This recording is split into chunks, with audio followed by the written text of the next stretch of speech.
If you want to understand what's going on in the courts, we've got a lot to cover, so I'm going to get started. I'm Professor Suzanna Sherry. As I said, thank you for coming. So let's start with a timeline. The executive order was issued on January 27th.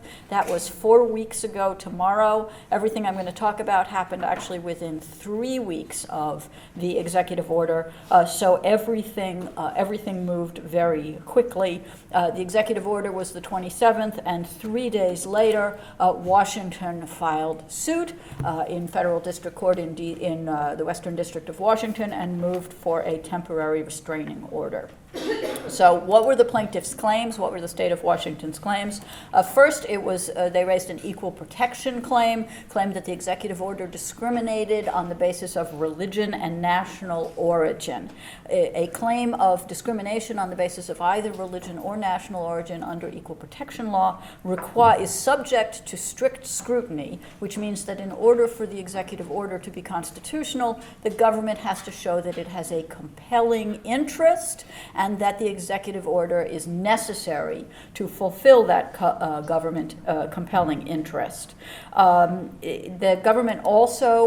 states also raised an establishment clause claim that argued that the executive order favored Christianity and disfavored Islam.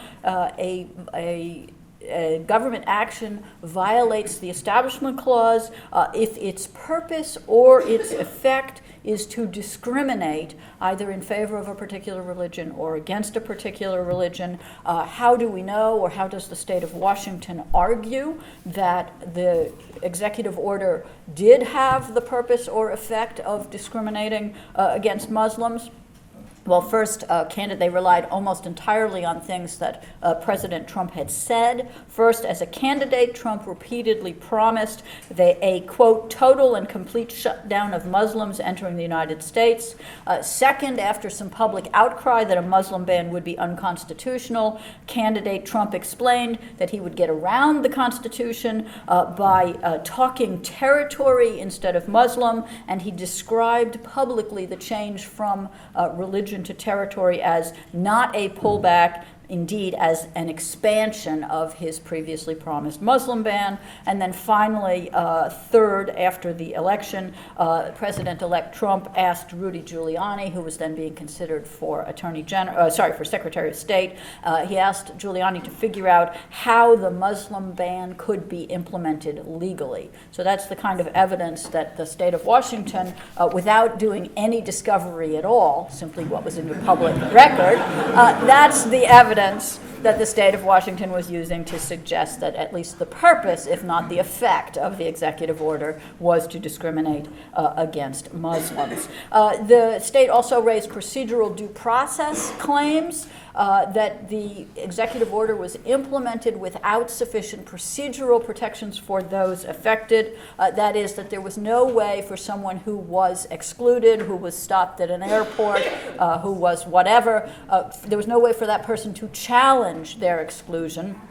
And you may have read some of the reports of the, quote, chaos in the airports as the ban was first implemented before the judge enjoined it, that there were people who said, okay, I really am not subject to this ban, who do I call? And they were told to call the president. So there really was nothing they could do to show that they were legally entitled to enter the country. There were also a bunch of statutory claims that I'm not going to talk about, but are still in the case. In order to understand the proceedings in the district court, in addition to knowing what the plaintiff's claims are, you have to know a little something about injunctions. There are 3 tiers of injunctive orders usually issued in this order. First is a temporary restraining order, usually shortened to TRO, and this is for emergency situations. It can, although in this case it didn't, be issued ex parte. That is, a judge can issue a TRO without hearing from the party who will be affected. The party who wants the TRO can come in and say, this is an emergency, judge, I need a TRO, and the judge can issue it without listening to the other party. However, Federal Rule of Civil Procedure 65 limits TROs to 14 days unless the judge subsequently extends it, and it can only be extended for good cause. In this case, there was actually a hearing, briefs and a hearing, so it wasn't issued ex parte. The second type of injunction is a preliminary injunction. Oh, let me go back a second. So for a temporary restraining order, the classic case for the need for a temporary restraining order, other than this case, is if, for example, you've planned a protest march for July 4th, and on July 3rd the city enacts an ordinance that prohibits your protest march, and you claim that that violates the First Amendment. If you can't get a TRO, you can't march, and then your day of protest, which was supposed to be on 4th of July, is no longer timely.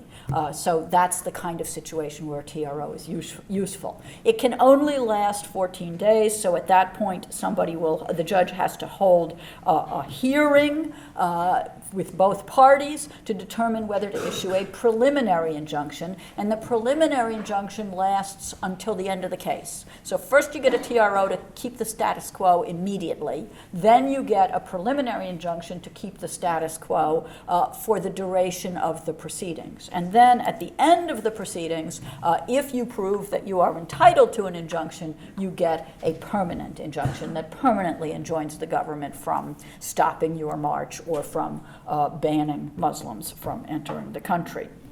So that's what happens at the district court level. What about if you lose? That is, what about if an injunction is ordered against you, as the injunction was ordered against the government? Can you appeal it? Well, certainly you can appeal a preliminary injunction. A permanent injunction. That's a final order. That's at the end of the case. It's like being awarded damages. Instead, you're awarded an injunction, and the end case is over. You can appeal it. A preliminary injunction is interlocutory. That is, it's not at the end of the case, but it is nevertheless appealable immediately, as soon as it's issued, as a statutory exception to the final order rule. Even though it's not a final order, 28 U.S.C. section 1292A allows for the immediate appealability of preliminary injunctions. Temporary restraining orders, however, are not within 1292A, and so a temporary restraining order is not appealable. You have to wait until there is a preliminary injunction and then appeal it. So Washington was asking for a temporary restraining order, a TRO. What does the state have to show? Well, the state of Washington has to, the standard for a TRO is the same as the standard for a preliminary injunction, although remember, a TRO can be issued without a full hearing, without hearing from the other side, so there's almost always more evidence for and against a preliminary injunction than there is for or against a TRO. But the standard is the same. The plaintiff must demonstrate that it is likely to prevail on the merits. Remember, here the plaintiff is the state of Washington. It has to show that it's likely to prevail on the merits, that it's likely to suffer irreparable harm if a TRO is not issued, that it has to show that the balance of equities tips in favor of issuing a TRO, and that the TRO is in the public interest. So what happened? Well, the first thing that happened is that on February 1st, Washington filed an amended complaint adding the state of Minnesota as an additional plaintiff. Washington, in fact, invited all the states, any states that wanted, to join in the suit, and only Minnesota chose to do so. But Hawaii later tried to intervene at the appellate level, unsuccessfully. 15 other states filed an amicus brief in the Ninth Circuit, and just yesterday the state of Oregon moved to intervene in the district court proceedings. So there are other states involved, but at the moment it is just Washington and Minnesota, and maybe the judge will grant the intervention motion, so maybe it'll be Oregon as well, that are actually involved in this suit. So what happened is that the district court on February 3rd actually issued a nationwide TRO enjoining the government from enforcing the travel ban. So what did the district court hold? Well, the district court held that the plaintiffs had met their burden for getting a TRO. The first thing that the judge had to confront was the question of standing. Standing is a question of whether this particular plaintiff is the right plaintiff to raise these claims. I, for example, couldn't just go to a court and say, I think what President Trump is doing is awful, I want you to enjoin it. I have no stake, no personal stake in it. So the states of Washington and Minnesota had to show that they had a personal stake of some sort in order even to be able to get to the merits and therefore to argue that they were likely to prevail on the merits. The requirements for standing, there are three requirements. This is very well established law from the Supreme Court. The three requirements are that the plaintiff has to show that he, she, or it has suffered an actual injury, that the injury is caused by the defendant, and that the injury is likely to be redressed by the requested relief. What the district court held is that Washington and Minnesota had two types of standing. They had the same kind of standing that anybody else has, in the sense that they showed harm to themselves. And in particular, the states showed that it was harm to the state universities, that the travel ban was causing harm to the state universities, which are parts of the states, because faculty, students, and scholars couldn't travel. That is, there were some faculty, students, or scholars who would have come to the university from one of these banned countries and couldn't, and there were students, scholars, and faculty who were at the university who were planning to travel but were overseas, but were worried that they wouldn't be allowed back in. In addition, the state was losing tuition money from potential students who could not get to the university, and the state was losing taxes from visitors who would otherwise have been visiting. So that's the actual harm to the states. But the district court also held that the state of Washington had what's called parens patriae standing. Parens patriae, which means parent of the nation, allows states to raise the rights of their residents, not just citizens, but residents. So the state of Washington could raise the rights, for example, of Washington residents who had relatives in one of the banned countries who were trying to get here. It could raise the rights of students or visitors or immigrants or visa holders who were in the state of Washington and were afraid to travel. So the court held that it had two kinds of standing, and that was plenty. There isn't much on the remaining requirements, just that the plaintiffs did meet them, that is, that they were likely to prevail on the merits, and that a TRO was in the public interest, and that the equities favored issuing it. After all, this is just a TRO. There's never, the opinion was about 3 pages long, there's never going to be much. But one issue that was in contention is whether the executive order was actually necessary for national security. Remember, if this is discriminatory, the government can still do it as long as the government shows that issuing the executive order was necessary to a compelling interest, and national security is a compelling interest. So, so one question at the hearing was, is this really necessary? And here you'll hear the district court judge asking the lawyer for the government about that question. The rationale for Section 3 is invoking 9/11. And my question to you is, have there been terrorist attacks in the United States by refugees or other immigrants from the 7 countries listed since 9/11? Your Honor, I don't know the specific details of attacks or planned attacks. I will also note that the 7 countries that are listed in the executive order are the same 7 countries that were already subject to other restrictions that Congress put in place, both by naming countries, Syria and Iraq, and that the prior administration put in place by designating them as places where terrorism is likely to occur. Let me walk you back then. You're from the Department of Justice, if I understand correctly. Yes. So you're aware of law enforcement. How many arrests have there been of foreign nationals for those 7 countries since 9/11? Your Honor, I don't have that information. I'm from the Civil Division, if that helps get me off the hook any. Well, let me tell you, the answer to that is none, as best I can tell.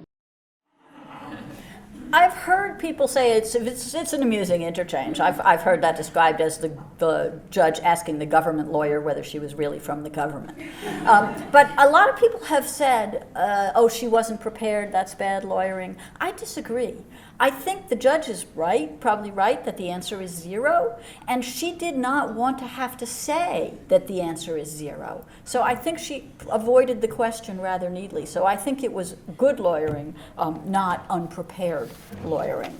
All right, so the plaintiffs have met the burden for the TRO, and the next question is, what's the scope of the injunction? And the court issued a nationwide injunction. That is, the court enjoined the federal government from enforcing the executive order anywhere in the country. Why? Well, the court based it on the Constitution, which requires, quote, uniform immigration and naturalization rules, and also on the Immigration and Reform Control Act of 1986, about which I know nothing more than what the court told me, which is that it requires immigration laws to be enforced uniformly. Notice that the court cited the Fifth Circuit case, not binding on the court because it's the Fifth Circuit, not the Ninth, but it cited the Fifth Circuit case of Texas v. United States, which may sound very familiar. In Texas v. United States, a district court in Texas issued a nationwide injunction against President Obama's immigration order that deferred action on parents of Americans. That nationwide injunction was upheld by the Fifth Circuit.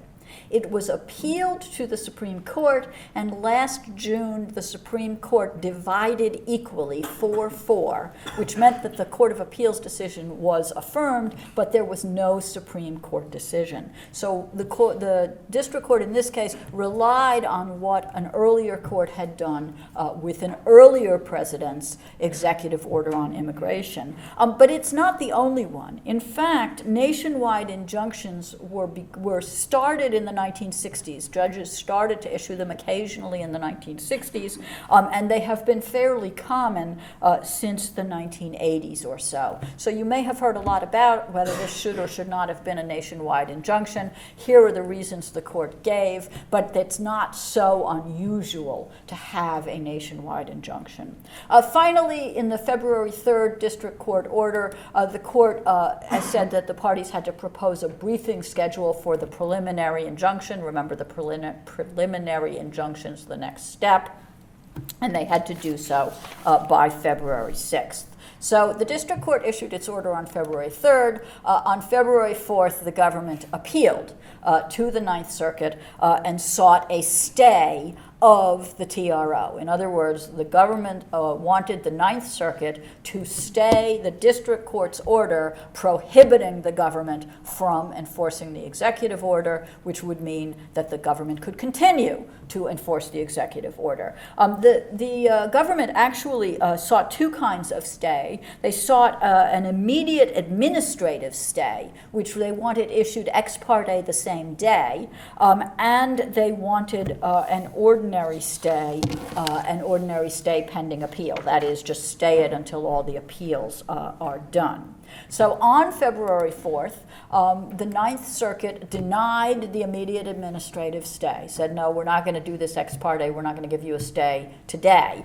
But they set a very expedited briefing schedule. So the appeal was the district court was on the 3rd, the appeal was on the 4th, the state's opposition to the stay was due the 5th, the federal government's defense of the stay was due the 6th, and on February 7th they were going to and did hold an oral argument by telephone because neither the judges nor the lawyers could get there in time. So everything is going very quickly. The courts are doing their best to accede to the government's insistence that this is very urgent and has to be decided immediately. So what are the issues before the Ninth Circuit? Well, there were two.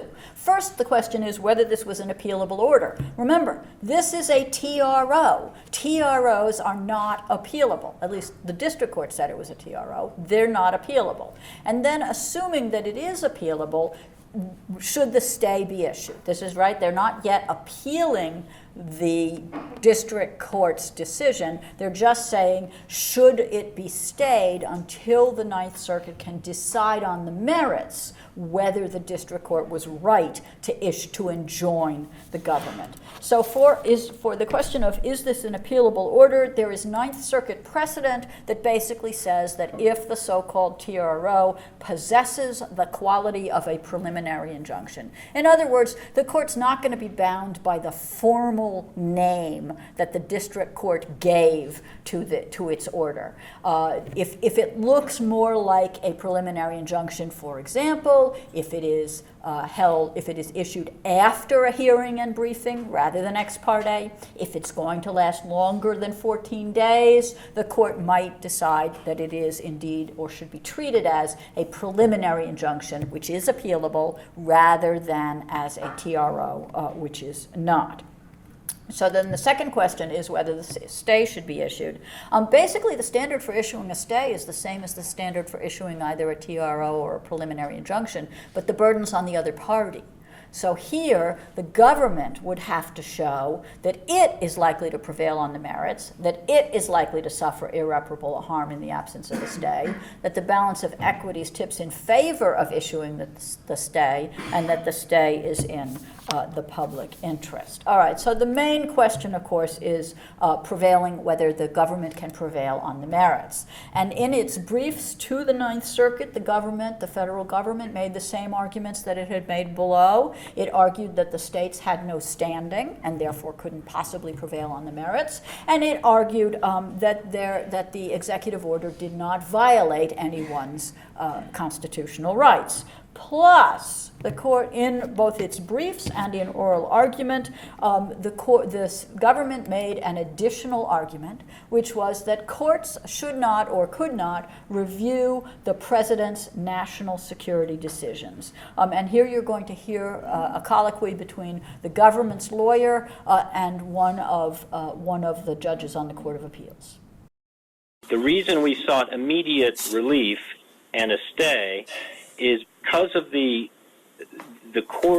district court's decision overrides the president's national security judgment about the level of risk.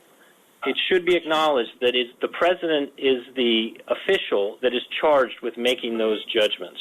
Are you arguing then that the president's decision in that regard is unreviewable?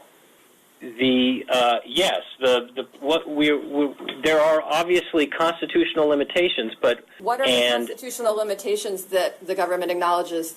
I would more say that the plaintiff has asserted various constitutional limitations. Plaintiffs have submitted evidence that they suggest shows that was the motivation. So why shouldn't the case proceed, perhaps to discovery, to see if that really was the motivation or not? We're not saying the case shouldn't proceed, but it is extraordinary for a court to enjoin the president's national security determination. That is a very troubling second-guessing of the national security decision made by the president. So he got beat up like that essentially all through the oral argument by all three judges, and at some point he sort of recognizes that he's in trouble, and now you're going to hear what he says a little bit later. Both of these are going to become relevant, or they're going to become, they're something that the Court of Appeals ultimately sort of takes hold of. So here we go. This is with a colloquy with a different one of the judges.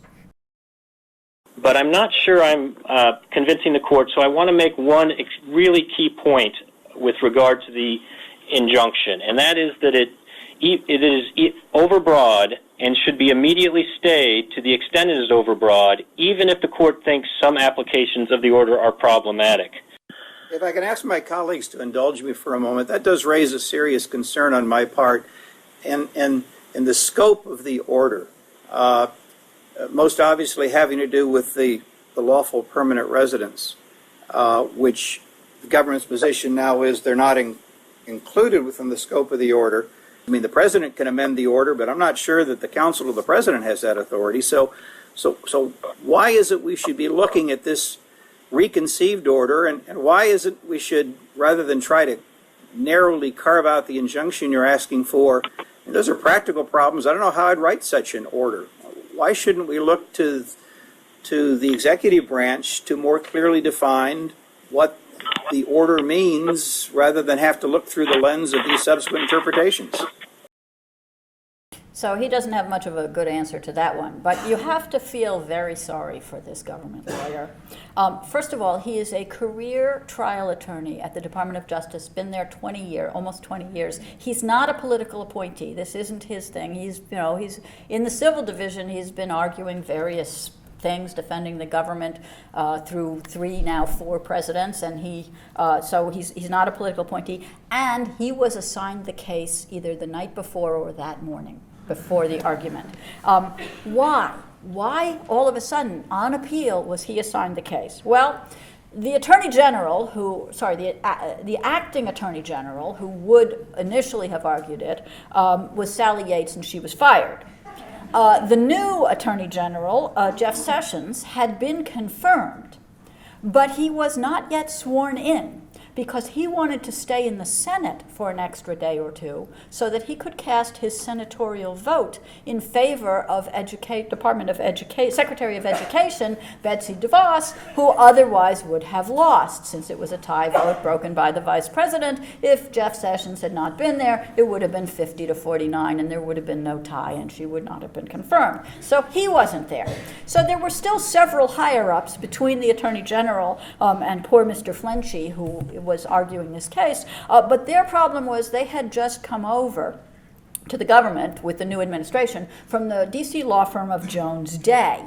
And the day before the oral argument, the Jones Day law firm filed an amicus brief on behalf of a few constitutional law scholars fighting the amendment, the executive order, that is, on behalf of the states of Washington and Minnesota. So to avoid any potential conflict of interest or appearance of a conflict of interest from the firm they had left only a week before, the higher-ups, and I think this was probably a wise decision on their part, the higher-ups decided that they were not going to sign the brief and that they were not going to orally argue, and so therefore Mr. Flenchy got stuck with the job. I think given his preparation time, he did reasonably, and the case he was trying to defend, he did reasonably well.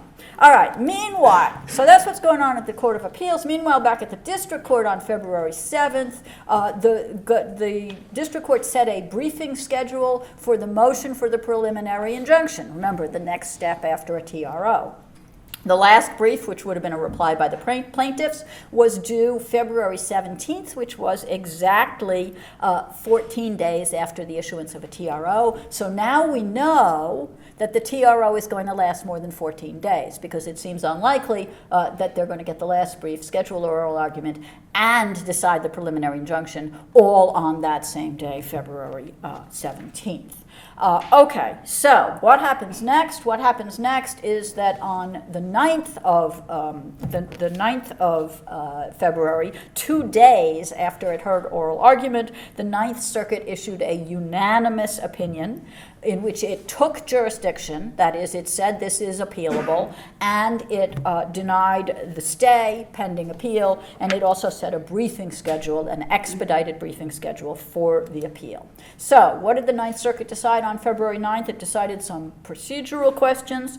First of all, it decided that it was going to treat the thing that the district court had issued as a preliminary injunction, not a TRO, and therefore it could have jurisdiction over the appeal. The appeal was fine. The court held that the states have standing based on the harm to the universities and to the students. It dropped a footnote and said specifically that it was not deciding whether the states had parens patriae standing. Didn't need to decide that because there was already other type of standing. And then finally held that the executive order was indeed reviewable by a court. Indeed, they spent about 20% of the entire opinion on showing that the executive order was reviewable, citing cases going back to Marbury versus Madison. You might characterize this part of the opinion as the panel's response to the president's tweets. This was a basic civics lesson about the role of the courts vis-a-vis the role of the executive branch. All right, what about the merits? The court held that the government had not shown a likelihood of success on its due process claims. Remember, this is all still very preliminary, right? This is not that they have not succeeded, it is that they have not shown a likelihood of success, so there's not a whole lot of analysis. But for the due process analysis, what the court basically said is there are some categories of aliens who do have due process rights. In other words, they are entitled to some sort of hearing or some sort of way to challenge their exclusion, including, for example, any persons that are in the United States, whether lawfully or not, who are afraid to leave. Those people have due process rights. And some people who either have visas or are in the process of applying for visas, or who have a relationship with a U.S. resident or institution. That last is a quote. Even people who are not in the United States, but who have a relationship, have some due process rights. And the government hasn't shown that they are likely to prevail in showing that there were no due process violations. The court said that the establishment and equal protection claims present significant constitutional questions, but in light of the fact that that the court had already decided that the government had lost, that is, that it could not prevail on the merits, or it had not shown a likelihood of success on the merits on its due process claims, the court didn't need to reach either the establishment or equal protection, establishment clause or equal protection claims. Again, there wasn't much analysis except to confirm, as I said earlier, that if the purpose is to discriminate against Muslims, then it is unconstitutional. Then it's a violation of probably both equal protection and establishment clause. And then finally, on the question of narrowing the there was no mention of statutory claims, and the court very briefly said that the balance of hardships and the public interest favors the plaintiffs, not the government, and therefore there would be no stay. Finally, on the issue of whether the court should narrow the executive order, that is, should enjoin only part of it, the court said, even if the TRO might be overbroad in some respects, it is not our role to try, in effect, to rewrite the executive order. The political branches are far better equipped to make appropriate distinctions. I'm almost positive Judge Clifton wrote that language. It was a per curiam opinion. We don't know who wrote it, but this was his question that you heard, or his answer that you heard, and so he probably wrote that, or at least urged whoever wrote it to put it in. And I think basically this is throwing down the gauntlet to President Trump, saying, if you want a constitutionally valid executive order, you better write one, because we're not going to write it for you.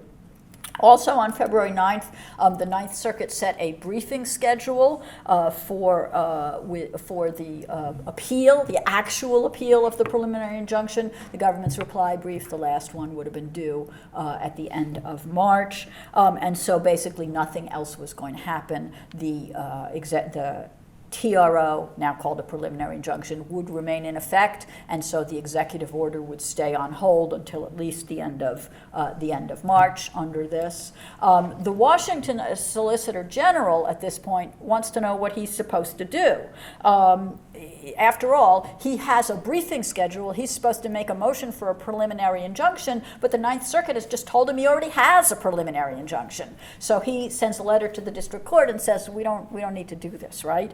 And then on the next day, on February 10th, a judge, unknown and will not be, whoever it is will not be revealed, on February 10th, a judge in the Ninth Circuit calls for a rehearing en banc. Any judge can do so. The parties can also do so, but they didn't. Any judge can do so. Rehearing en banc in the Ninth Circuit is not the whole court, because there's too many judges.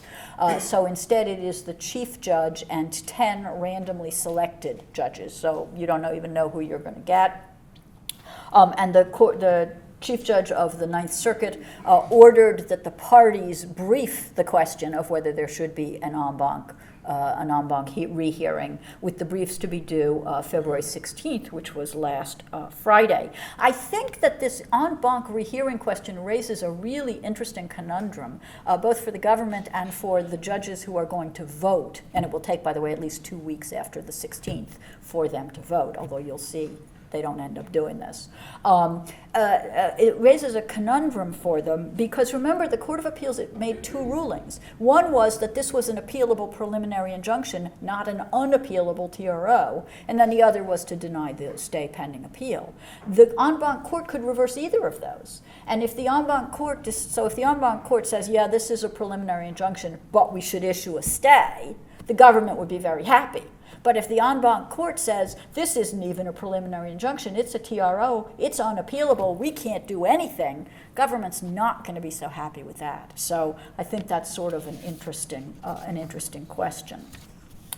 Meanwhile, back at the district court, the government shifts gears. Remember, now the question is, what's going on now that the Ninth Circuit has said what you issued, Judge Robart, is not a TRO, it's a preliminary injunction. So the district court got briefs from both parties, held a hearing on February 13th on the effect of the Ninth Circuit ruling. What should happen? So both parties agree that there's no need for the states to move for a preliminary injunction because the states have a preliminary injunction. Remember, a preliminary injunction is issued for the duration of the litigation. So what should happen is presumably we now have a preliminary injunction, it's in place, now we move on with the duration of the litigation. We move on with the rest of the litigation. So what happens? The state said, yeah, we have a preliminary injunction, we do what we always do when we have a preliminary injunction, we move forward with the case. The government said no. We should wait and see what happens at the Ninth Circuit. In particular, we should wait and see what happens with the en banc hearing. The government's been arguing all along that there is great urgency. We got to get this done. We got to get this done. This is national security. And now it just wants to wait. Why? I have actually read some maybe conspiracy theorists who say that Trump, or in other versions, Sessions, or in other versions, White House counsel, or various other people, wants the executive order enjoined because if and when there is another attack, the president can blame the courts instead of having to take the blame himself. I actually don't buy that. My view is that essentially the government has no evidence that this executive order is necessary, and that if the case goes forward with discovery and so on, that will become very apparent. So at this point, now that they've lost on the preliminary injunction and the stay, now they want to stall. All right, so the District of Washington wasn't having any. On February 14th, Judge Robart said, no, we're not going to wait. We're going to order the litigation to continue because it is firmly established that an appeal from an interlocutory order, remember, preliminary injunction is interlocutory, does not divest the trial court of jurisdiction to continue with other phases of the case, citing a Ninth Circuit case. And then on February 15th, he issues a scheduling order, which is the same thing that would happen in any other case. In other words, now he is going to treat this on any other case. Next thing that happens is on the 16th of February, the parties submit their briefs as ordered to the Court of Appeals on whether there should be an en banc hearing. The states argued against rehearing en banc. Of course, you would expect them to do that. They said, hey, the panel got it right. Why do you need to rehear it? The federal government argued that the panel was wrong, and made all the same arguments about standing and so on. But then at the end of the brief said, in other circumstances, the panel's multiple errors would warrant an en banc review by this court. But in light of the forthcoming promulgation of a new superseding executive order, such review is not called for at that time. Instead, it would be the best thing to do would be simply to vacate the panel's opinion when the new order is promulgated. So at that point, and they promised to tell the court when the order was promulgated, as if the court wouldn't find out on its own. Because of that, the Court of Appeals stayed the en banc proceedings. So now we don't know when or if there's going to be a vote among the judges to decide whether to hear the case en banc. And this is basically where it stands at the moment. So what happens next? Well, there's going to be, we assume, a new executive order. The latest I've heard is that it's coming next week. Originally it was promised for Tuesday or Wednesday, then Wednesday or Thursday of this week. My prediction was it was going to come at 11:59 today. So that then, because 11:59 this morning, so that then I would walk in here and everything would have changed. But I guess President Trump is not actually out to get me. But we're going to get one next week, and there are two possibilities. It could be very narrow. That is, it could be limited to foreign nationals who are not in the United States and have no connection to the United States. In which case, the due process and equal protection claims might disappear because aliens with no connection to the United States, in fact, do not have due process or equal protection rights. And it might also be hard for the states to have standing. On the other hand, the Establishment Clause claim might still be viable because that prohibits the government from discriminating on the basis of religion. It doesn't say the government can't punish me because of my religion. It says the government can't discriminate because of religion. So there might still be a standing problem. I don't know whether the states would have standing. It's not clear who would have standing. But it's at least still a viable claim, and there are still the statutory claims. So I think even with a narrow ruling, there's still going to be a case and ways to challenge it. The other possibility is that it is a broader ruling. It's not as narrow. It includes people with some connections to the United States, either people who have visas or are applying for visas, people whose relatives are in the United States, people who plan to come to the universities, and so on. If it's those people, then not much will change. That is, the claims might need a little bit of tweaking, but all the claims will still be viable claims. And I think it's probably, and here I am well beyond my expertise and into speculation, it's probably going to be not a very narrow one because White House advisor Stephen Miller said a couple of days ago that it's really that the new executive order is only going to have minor technical differences, fixing a few of the technical problems that the courts have identified. I wouldn't call constitutional violations technical problems, so I'm not sure what problems they are thinking they're fixing. So what happens after an executive order? Well, regardless of what kind it is. The government is going to move to vacate the Ninth Circuit opinion. They've already essentially said that's what should happen. Since the Ninth Circuit opinion at that point, the panel opinion will be moot. The Ninth Circuit may well vacate it, but that doesn't really matter. The government will also move to dismiss the ongoing district court suit. If it is a broader executive order, then I'm sure that motion will be denied and the case will not be dismissed. Even if it's the very narrow executive order, it still probably will be denied because the states are going to move to amend their complaint, or they'll file a new lawsuit. And either way, they will ask for a new TRO, and it will probably be granted on basically the same reasoning that the first one was granted, only this time I'm guessing it will be done ex parte. That is, it will be done without a hearing, because there won't be much new. So that's where it stands. Nothing else is going to happen, probably, until sometime in the middle of March, late March, unless something very surprising happens. There are two other things that you ought to watch, and I'm sorry I've gone way over time, but there's a lot here. There's a case in the Western District of Washington called Ali versus Trump. This is a class action filed on behalf of immigrant visa holders and immigrant visa applicants and their relatives. It's filed in the Western District of Washington. It's been assigned to Judge Robart. That is, it's been assigned to the same judge. It's similar claims. There are no standing definitely no standing problems. So even if the state's litigation is dismissed or the injunction is lifted, probably this case will go on and there will be a TRO and an injunction based on this case. The other case is Aziz versus Trump. This was a case filed by the state of Virginia in Virginia District Court challenging the executive order, and the judge issued a TRO, and then last week she issued a preliminary injunction. As far as I know, it's the first actual preliminary injunction that was issued. Now, she issued it only enjoining enforcement against Virginia residents, but she said that in part she did so because of Judge Robart's nationwide injunction. And so I'm guessing that if for some reason the injunction in the Washington v. Trump case goes away, that the Virginia judge may well issue a nationwide injunction.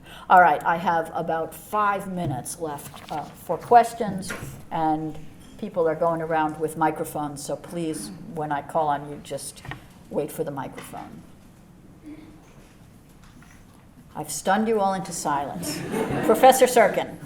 So I just have a question about any new executive order that comes down. To the extent that part of the constitutional claim turns on a claim of intentional discrimination based on this evidence of tweets and prior statements of President Trump, how do you purge that intentional discrimination in a new executive order? Is there any way to sort of whitewash it and suddenly remove that? Or is that, I mean, it's hard for me to understand how you could undo that finding in a sense. That's my view exactly. That's why I think that to the extent that we make sure that there is somebody withstanding, that those Establishment Clause claims are not going to go away no matter what the executive order says. When your client shoots off his mouth, it's going to be hard to fix that down the road.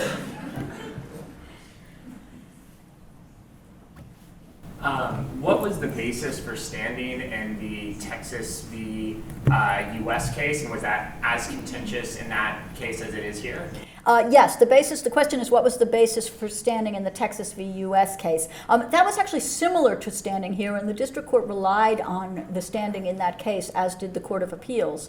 In that case, Texas said it would cost them extra money if they had to issue driver's licenses to the immigrants whose deportation was deferred.